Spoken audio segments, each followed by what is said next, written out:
প্রবল ঘূর্ণিঝড় রিমালের আঘাতে উপকূলীয় এলাকায় জলোচ্ছ্বাস হয়েছে।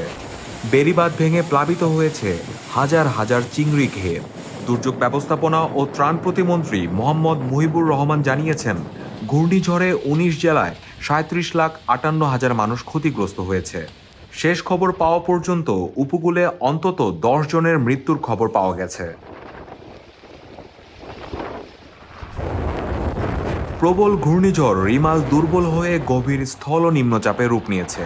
ঝড়ের প্রভাবে সারা দেশে থেমে থেমে বৃষ্টি ও দমকা হাওয়া বইছে। পায়রা ও মংলা সমুদ্র বন্দরকে ১০ নম্বর মহাবিপদ সংকেত নামিয়ে ৩ নম্বর এবং কক্সবাজার ও চট্টগ্রাম সমুদ্র বন্দরকে ৯ নম্বর মহাবিপদ সংকেত নামিয়ে ৩ নম্বর স্থানীয় সতর্ক সংকেত দেখাতে বলেছে আবহাওয়া অধিদপ্তর। আজ সকাল থেকে কক্সবাজারে তীব্র বাতাস বইতে শুরু করে, সেই সাথে সাগরও উত্তাল হয়ে ওঠে। এই বিরূপ আবহাওয়ায় সাগর পাড়ে পর্যটকদের দেখা গেছে। রিমালের প্রভাবে কুয়াকাটা সমুদ্র সৈকত এখনও উত্তাল। উপকূলের অসংখ্য ঘরবাড়ি বিধ্বস্ত হয়েছে। ভোগান্তিতে উপকূলের মানুষ।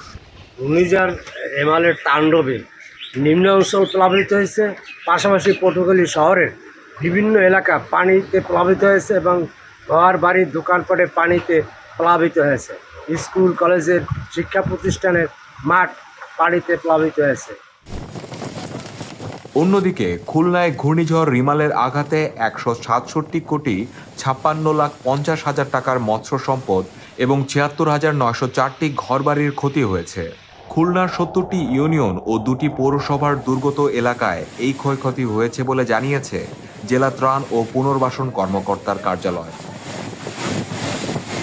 জেলা ত্রাণ ও পুনর্বাসন কর্মকর্তা মোহাম্মদ আব্দুল করিম দ্য ডেইলি স্টারকে বলেন, প্রাথমিকভাবে আমরা যে ক্ষয়ক্ষতির পরিসংখ্যান পেয়েছি তাতে মোট ক্ষতিগ্রস্ত মানুষের সংখ্যা ৪,৫২,২০০ জন।